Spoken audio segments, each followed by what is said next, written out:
é definida por Caravantes como uma visão que busca englobar aspectos importantes da abordagem clássica e aspectos relevantes da escola de relações humanas. No seu livro de administração, o professor Caravantes diz que há um triplo mérito no estruturalismo. Em primeiro lugar, diz ele, introduz uma nova lógica integrativa e não dicotômica para tratar da organização e do indivíduo. Com isso, o campo da análise administrativa torna-se muito mais rico, possibilitando uma melhor compreensão das organizações e de seu desempenho. O estruturalismo amplia a percepção do que vem a ser uma organização. Não apenas os traços formais, mas também a informalidade passa a ser considerada. O objetivo e o alcance dos grupos informais, as relações que têm dentro e fora das organizações são contempladas no estruturalismo. As recompensas materiais e não materiais, a interação da organização com o seu ambiente e a organização de natureza variada, não somente as organizações particulares.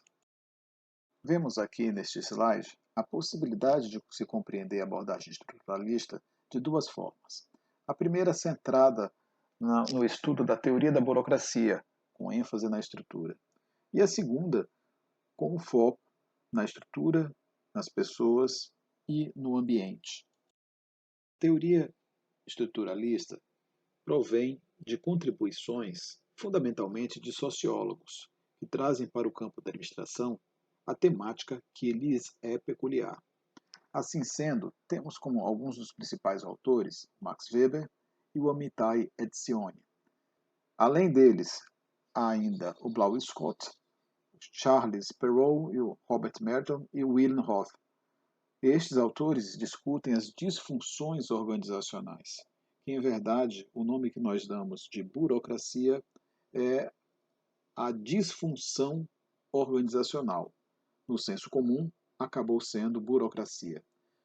O Burns e Stalker não seriam somente estruturalistas, mas uma parte do estudo deles que nos interessa neste momento é a caracterização desses dois modelos de organização. O primeiro autor relacionado à burocracia e ao estruturalismo é o Max Weber. Max Weber desenvolveu os seus estudos cronologicamente paralelo aos de Henri Fayol e de Frederick Taylor. Na concepção de Weber, a burocracia ideal seria a que muitas organizações deveriam ter em termos de estrutura, estabilidade e ordem, através de uma hierarquia integrada de atividades especializadas, que seriam, por sua vez, definidas por regras organizacionais. Para Weber, a burocracia seria estabelecida como uma forma de melhor obter resultado para um trabalho, de forma mais eficiente, sendo flexível, não inflexível, tal qual conhecemos hoje no senso comum. No modelo ideal de burocracia, cada trabalhador definiria a sua atividade e esta manteria uma relação com as demais atividades organizacionais. Para Weber, então, os burocratas eram gerentes habilidosos que faziam as organizações funcionarem bem.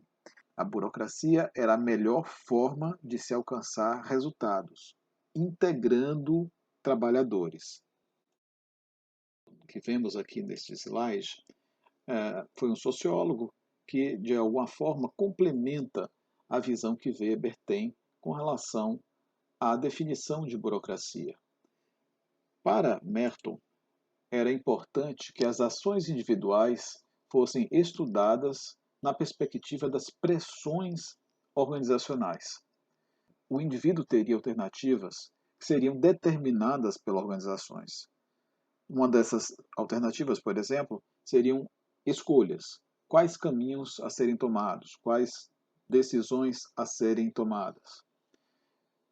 Essas escolhas estariam condicionadas a uma estrutura de poder, prestígio e influência. gerando, portanto, conflito e também resultando em conflito. A percepção com relação aos tipos de sociedade. Segundo Weber, seriam 3 tipos.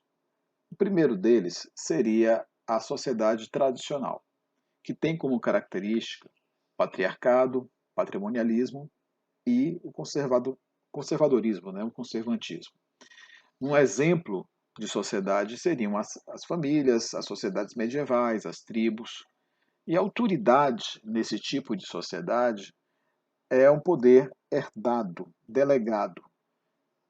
Portanto, nem sempre questionado. Quem é o líder deste tipo de sociedade? O representante da família, o representante religioso.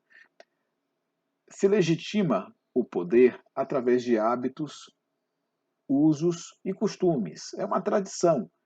Praticamente, se considera aquele indivíduo como sendo o líder porque a tradição assim o fez.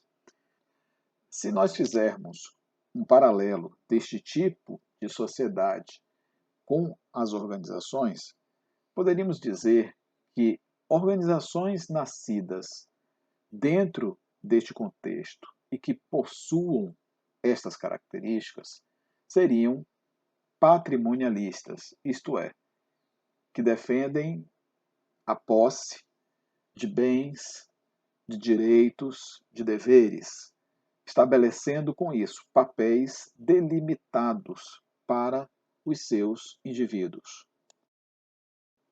Outro tipo de sociedade para Weber era a carismática.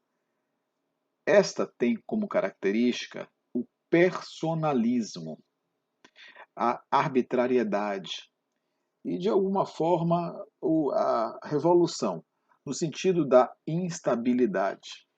Um exemplo que Weber traz são os partidos políticos. Ele acredita que determinados mandatários são acompanhados por um grupo de seguidores em função de características pessoais. Weber diz que este tipo de sociedade não é racional. Ela se baseia no carisma do líder. E aí vem essa questão da influência. A influência que leva, por exemplo, a acreditar no heroísmo, na capacidade de transformar as pessoas por um discurso bem articulado, de mobilizar a ação. O aparato administrativo, tipo de organização dentro deste contexto, desta visão, ela é voltada para a lealdade e devoção dos seguidores ao líder e não entra em consideração outra razão senão esta. As qualificações profissionais, habilidades, competências, por exemplo, não constam aqui deste modelo. Por fim, o modelo legalista, racionalista e burocrático. Lembrando que, na percepção de Weber, este seria o melhor dos modelos. Este tipo de sociedade, ela pauta-se na racionalidade dos objetivos e dos meios para alcançá-los. Poderiam ser países, empresas, exércitos, organizações particulares que tivessem como o foco o mérito, a meritocracia. O que isto quer dizer? O indivíduo vai galgar posições mais elevadas dentro de uma organização a partir do momento que ele consegue desenvolver ações e se essas ações se relacionam aos objetivos maiores da organização. E o que seria quais seriam então as características de uma burocracia perfeita, segundo Weber? Vejamos. Primeiro, o caráter legal das normas e regulamentos. Isto ele quer dizer que as decisões gerenciais devem ser guiadas por regras, disciplina e controles relacionados à conduta dos deveres oficiais. aplicados de forma impessoal, tanto para os trabalhadores da organização, como para os indivíduos externos à organização. Outro ponto também é o formalismo das comunicações. Preferencialmente, Weber defendia os registros escritos, porque eles permitiam o estabelecimento da continuidade da organização, levando à uniformidade de ação, com registros que permitiriam detalhamento do que ocorreu em determinado contexto. Notem que, ainda hoje, apesar de nós estarmos substituindo o papel, o formalismo da comunicação, ele também se observa no meio digital. Outro ponto para Weber, o caráter racional da divisão do trabalho. Ele acreditava que as atividades, sendo desmembradas em tarefas simples, permitem que qualquer pessoa, em qualquer tipo de organização, possa desempenhar, se especializando em um tempo mínimo. Notem aqui que existe uma aproximação com os estudos de Taylor e Fayol. Na visão de Weber, a especialização faz o trabalho humano ser intercambiável. Isso quer dizer que ele possibilita ser transformado para atender à necessidade organizacional. Com isso, este trabalho contribui para a eficiência organizacional. Cada posição, cada função, cada cargo deve ser claramente definido, com responsabilidades e autoridades relacionadas, que fariam a cobrança, o acompanhamento e avaliação. Outro ponto do Weber com relação à burocracia é a impessoalidade nas relações. Ele defende que as regras e procedimentos devam ser aplicados de forma uniforme e imparcial para todos os trabalhadores, de acordo com regras previamente definidas de forma objetiva e clara, sem que viesse a ocorrer considerações pessoais ou emotivas que, porventura, poderiam até mudar o foco do trabalho e da avaliação. A hierarquia da autoridade. Weber defende a hierarquia, a cadeia de comando, né, como ele prefere, na qual toda organização deva ser estruturada.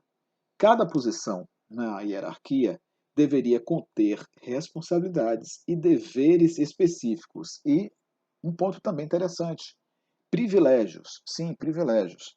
Isto seria um fator para motivar ainda mais a meritocracia. Isto quer dizer que as pessoas, sentindo que, ao passar de um nível hierárquico para outro, teriam à sua disposição alguns agrados, alguns incentivos, encorajamentos não formais, não materiais, que, de certa forma, levariam a acreditar que a posição acima é melhor do que ele ocupa. Um exemplo que a gente pode dar do dia a dia. O indivíduo que ocupa cargo de chefia teria acesso a determinadas vagas de estacionamento. No item 6, as rotinas e procedimentos padronizados. A questão da rotina padronizada, ela favorece ao desenvolvimento da atividade, permitindo a flexibilidade. Ela se aproxima muito do número 3, do caráter racional e divisão do trabalho. Mas a rotina e procedimento padronizado, preferencialmente, ele também deve ser de forma escrita, com padrões de qualidade previamente definidos, de tal forma para se evitar o desvio por parte do trabalhador no desempenho da função. Competência técnica e meritocracia. O número 8 fala da especialização da administração. Vimos isso também lá na teoria clássica e na teoria científica. Lembrando que o Weber ele escreve paralelo a Taylor e Fayol, apesar de não terem mantido contato entre si. Mas ele acredita, então, que há vários gestores, cada qual com a visão específica do trabalho, isso favorece a organização como um todo. Por fim, a previsibilidade do comportamento. Weber acredita que as regras e normas elas conseguem prever o comportamento de um indivíduo. Vejamos agora as vantagens da burocracia. Para Weber, a racionalidade ela prevê o melhor uso dos recursos à disposição. A racionalidade ela é pautada na busca da eficiência. Discutimos isso também em aulas anteriores, o conceito de eficiência, eficácia, efetividade. Outro ponto da burocracia, a vantagem da definição do cargo e da operação. Se há estudos prévios, nós conseguimos, segundo Weber, definir como a operação será realizada, porque nós já saberemos quais serão os ocupantes, tanto dos cargos operacionais quanto dos cargos diretivos. E saberemos também os instrumentos de controle e acompanhamento para esta atividade. Weber diz que a burocracia favorece a rapidez nas decisões. Por que isso? Porque as pessoas passam a ter as normas e regulamentos já na mente e já sabem o que fazer. Cada trabalhador saberia o seu papel, a sua função em relação aos demais dentro da organização. A univocidade de interpretação significa que não haveria dúvida ao se ler uma norma, um regimento, um regulamento, uma lei, porque esta norma deveria estar suficientemente clara, não permitindo qualquer tipo de dúvida. A organização estabeleceria modelos próprios de rotinas que todos os trabalhadores deveriam seguir.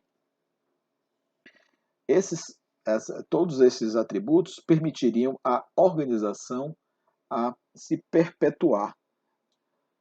A continuidade, a confiabilidade gerariam benefícios não só para a organização, como também para fornecedores, clientes e também a sociedade de um modo mais amplo.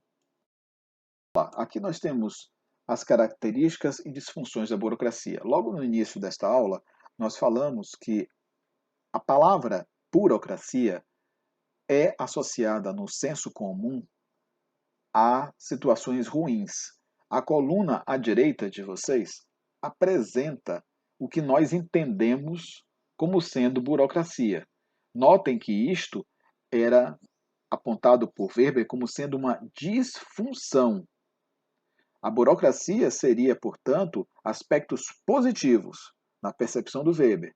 A coluna que está à esquerda de vocês, o que seria uma boa burocracia?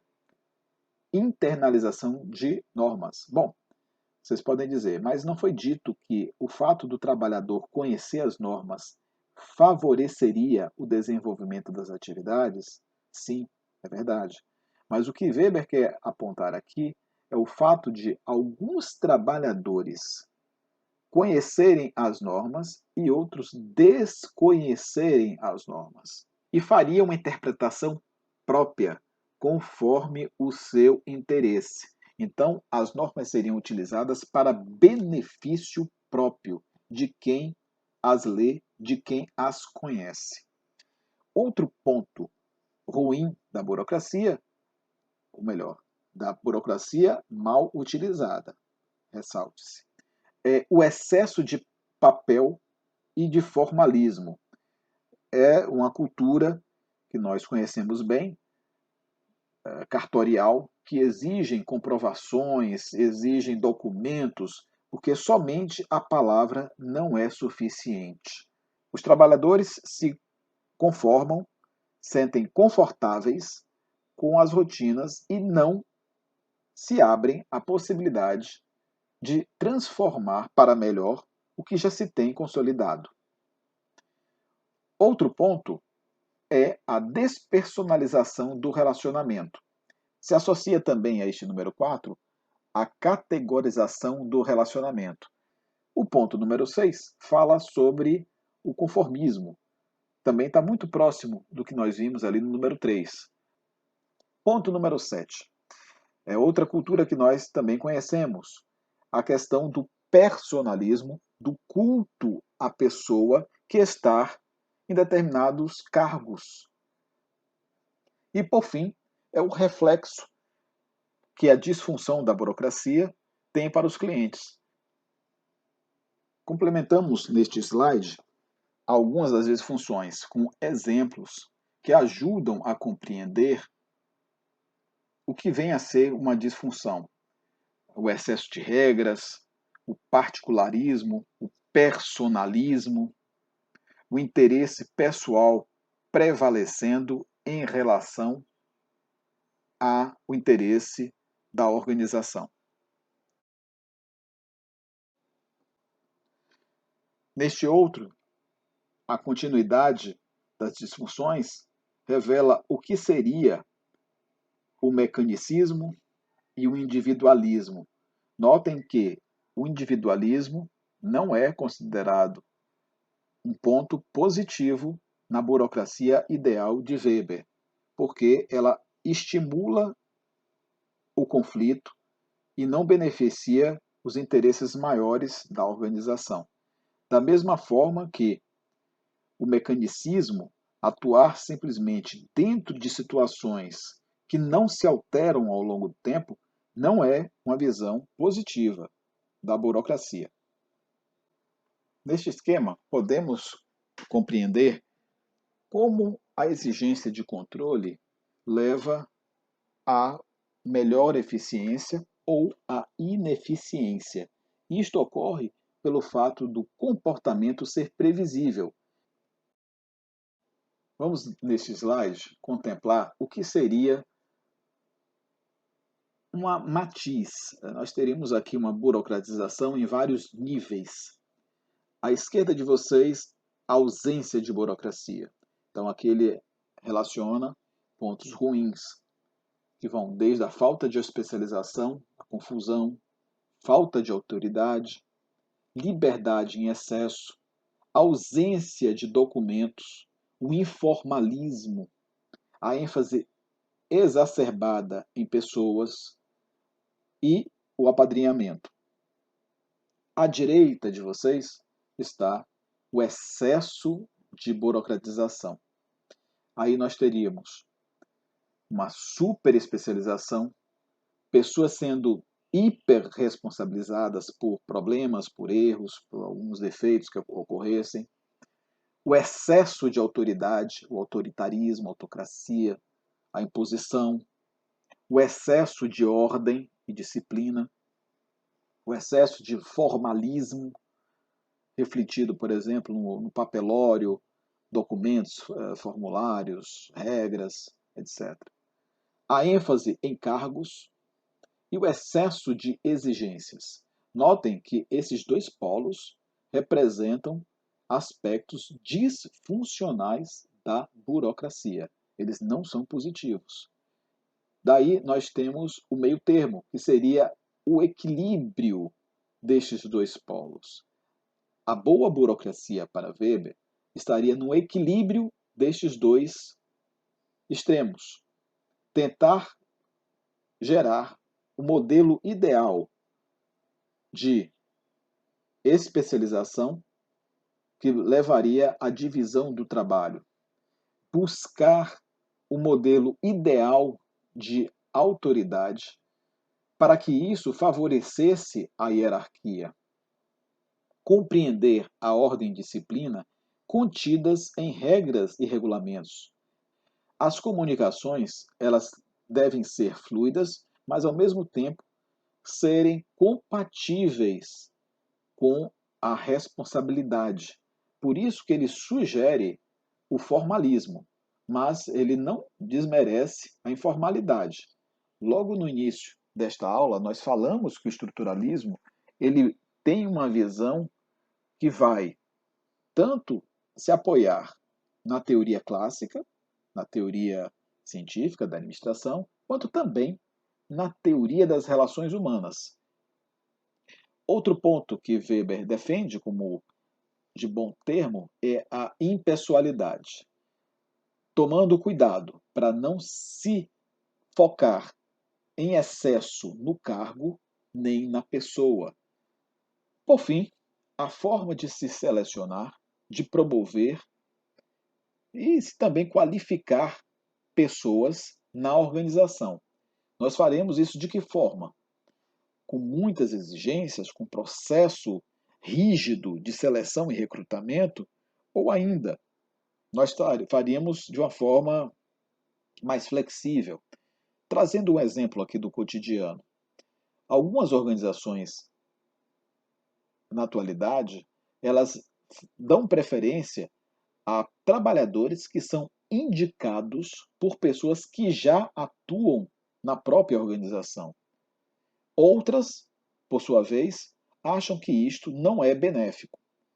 Fica a pergunta: qual destes dois modelos seria o ideal na concepção de Weber?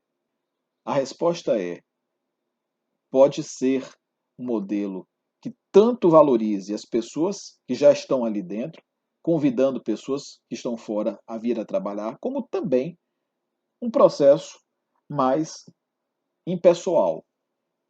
Notem que o equilíbrio, o meio termo, é a proposta para a melhor burocracia. Uma visão crítica sobre a teoria da burocracia e estruturalismo. Primeiro, a questão do excesso de formalismo.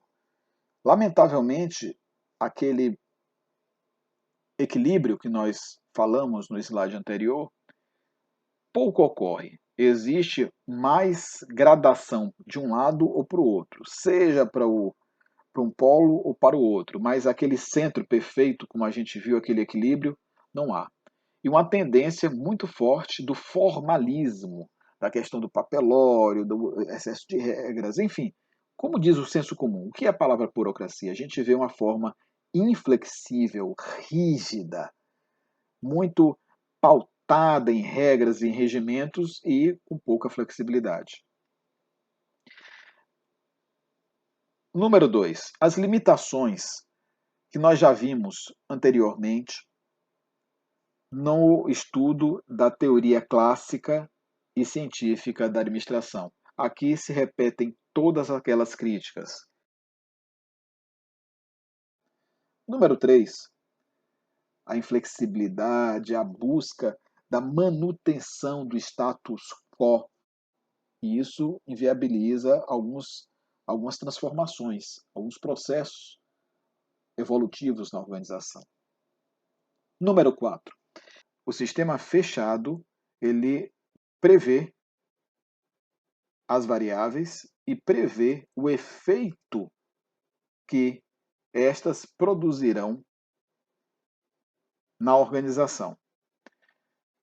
Número 5. Abordagem descritiva e explicativa.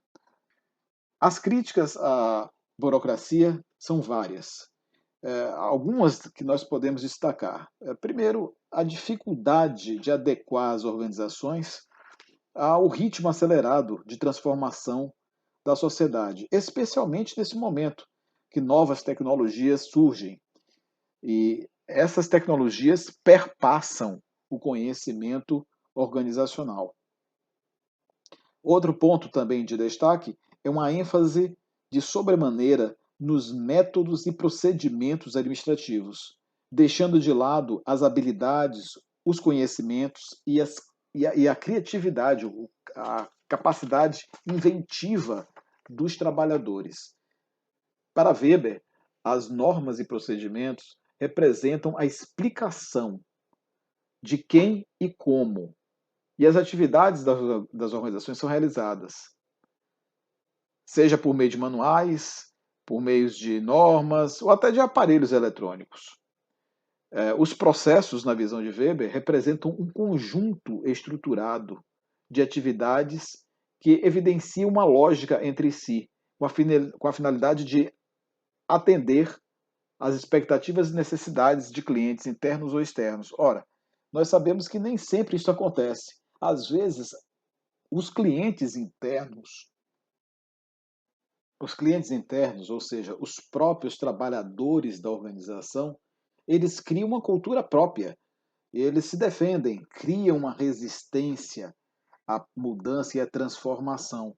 E aí a organização, no entendimento deles, deve atender aos próprios interesses e não da sociedade.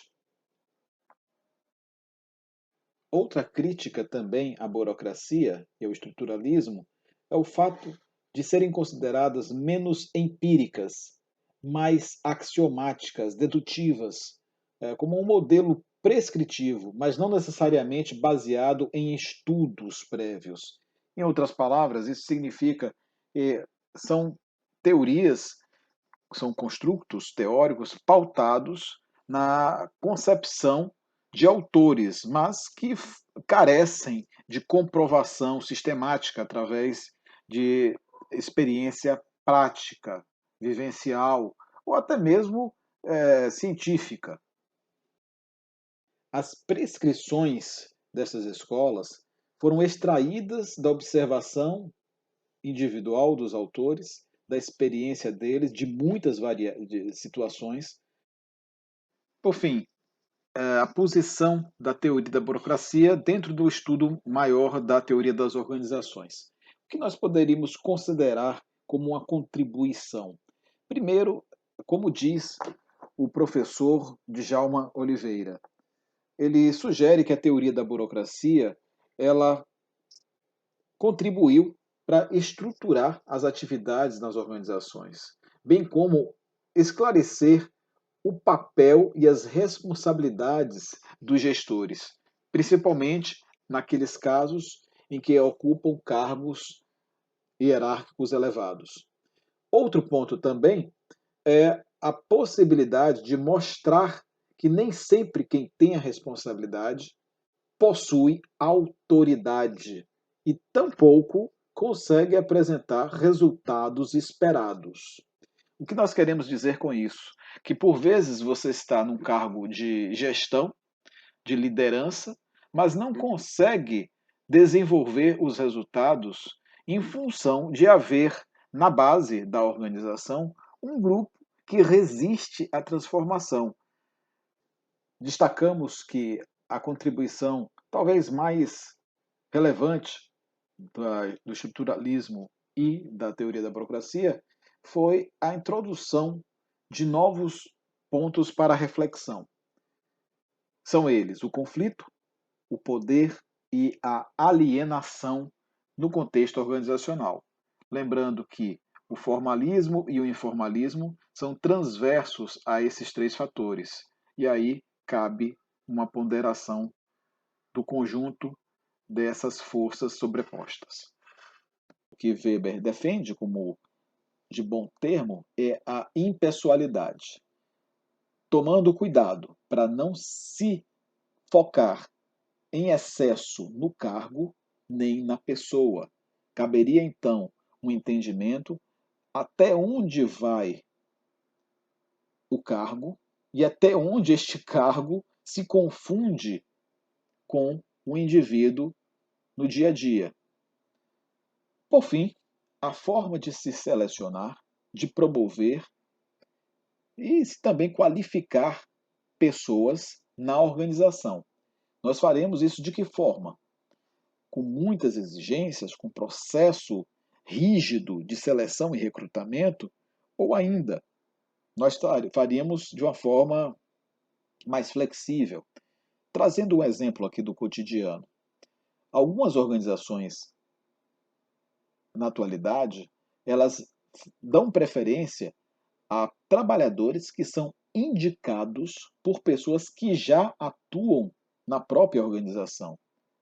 Outras, por sua vez, acham que isto não é benéfico. Fica a pergunta: qual destes dois modelos seria o ideal na concepção de Weber? Caberia fazer um estudo para se compreender o contexto e a organização. A resposta é: pode ser um modelo que tanto valorize as pessoas que já estão ali dentro, convidando pessoas que estão fora a vir a trabalhar, como também um processo mais impessoal. Notem que o equilíbrio, o meio termo, é a proposta para a melhor burocracia. Uma visão crítica sobre a teoria da burocracia e o estruturalismo. Primeiro, a questão do excesso de formalismo. Lamentavelmente, aquele equilíbrio que nós falamos no slide anterior pouco ocorre. Existe mais gradação de um lado ou para o outro, seja para um polo ou para o outro, mas aquele centro perfeito, como a gente viu, aquele equilíbrio, não há. E uma tendência muito forte do formalismo, da questão do papelório, do excesso de regras, enfim. Como diz o senso comum, o que é a palavra burocracia? A gente vê uma forma inflexível, rígida, muito pautada em regras e em regimentos e com pouca flexibilidade. Número 2, as limitações que nós já vimos anteriormente no estudo da teoria clássica e científica da administração. Aqui se repetem todas aquelas críticas. O indivíduo alienado. Nós estamos falando aqui de um indivíduo que trabalha, por vezes, em uma organização de serviços ou uma organização industrial e que não necessariamente ele trabalha no chão de fábrica. Há indivíduos alienados que ocupam cargos de chefia e de direção, porque eles tendem a replicar e a se pautar nas regras e regulamentos, esquecendo de um contexto mais amplo. Número 3, o conservadorismo. E aí o Weber chama de conservantismo da burocracia. Tende a perdurar. A inflexibilidade, a busca da manutenção do status quo. As pessoas não querem abrir mão do que já obtiveram, não apenas em termos salariais, materiais, mas também em termos sociais. As pessoas não querem perder o prestígio de ocupar um cargo. E isso inviabiliza algumas transformações, alguns processos evolutivos na organização. Número 4. A abordagem de sistema fechado diz respeito a: o sistema fechado é aquele no qual há uma previsibilidade de comportamento das variáveis. Em outras palavras, todas as variáveis são conhecidas previamente e elas não se alteram ao longo do período. Podemos dizer que somente na teoria existe um sistema fechado. Na prática, os sistemas são abertos, porque existem várias variáveis que alternam e produzem efeitos diversos. Mas Weber tinha um entendimento. O entendimento de Weber com relação ao sistema fechado é de que as variáveis conhecidas eram as relacionadas ao conhecimento e adesão às normas e regimentos. Portanto, quem não aderisse às normas estaria incorrendo em ineficiência. Portanto, o sistema fechado, ele prevê as variáveis e prevê o efeito que estas produzirão na organização. Número 5. Abordagem descritiva e explicativa. Tal qual nós estudamos na teoria clássica e teoria científica da administração, Weber ele propunha uma condição para as organizações. Era um formato ideal de organização. Assim se diz que ela descrevia como deveria ser a organização. Explicativa porque a não adesão ao que ele propunha incorreria em problemas. Aquela a equação que nós vimos naquele modelo, se então. As críticas a burocracia são várias. Algumas que nós podemos destacar. Primeiro, a dificuldade de adequar as organizações ao ritmo acelerado de transformação da sociedade, especialmente nesse momento que novas tecnologias surgem e essas tecnologias perpassam o conhecimento organizacional. Outro ponto também de destaque é uma ênfase de sobremaneira nos métodos e procedimentos administrativos, deixando de lado as habilidades, os conhecimentos e a criatividade, a capacidade inventiva dos trabalhadores. Para Weber, as normas e procedimentos representam a explicação de quem e como, e as atividades das organizações são realizadas, seja por meio de manuais, por meio de normas ou até de aparelhos eletrônicos. Os processos, na visão de Weber, representam um conjunto estruturado de atividades que evidenciam uma lógica entre si, com a finalidade de atender às expectativas e necessidades de clientes internos ou externos. Ora, nós sabemos que nem sempre isso acontece. Às vezes, os clientes internos, ou seja, os próprios trabalhadores da organização, eles criam uma cultura própria. Eles se defendem, criam uma resistência à mudança e à transformação. E aí a organização, no entendimento deles, deve atender aos próprios interesses e não da sociedade. Outra crítica também à burocracia e ao estruturalismo é o fato de serem consideradas menos empíricas, mais axiomáticas, dedutivas, como um modelo prescritivo, mas não necessariamente baseado em estudos prévios. Em outras palavras, isso significa que são teorias, são construtos teóricos pautados na concepção de autores, mas que carecem de comprovação sistemática através de experiência prática, vivencial ou até mesmo científica.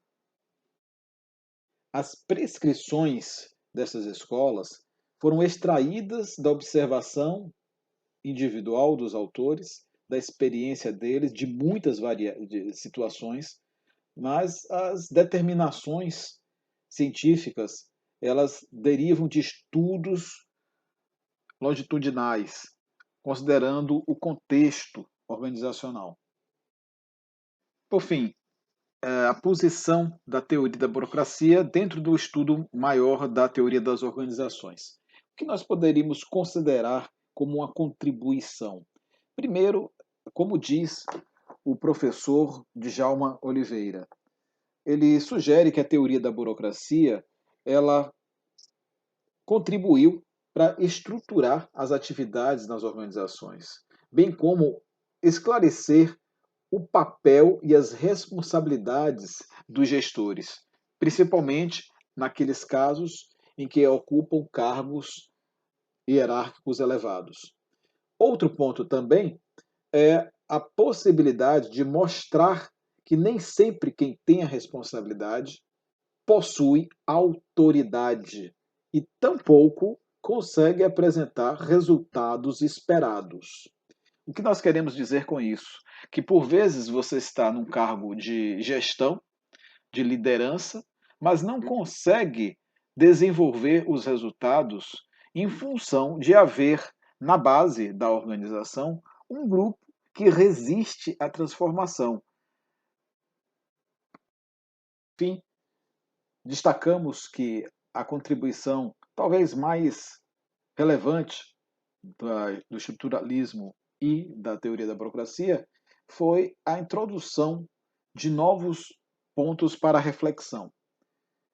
São eles o conflito, o poder e a alienação no contexto organizacional. Lembrando que o formalismo e o informalismo são transversos a esses três fatores. E aí cabe uma ponderação do conjunto dessas forças sobrepostas.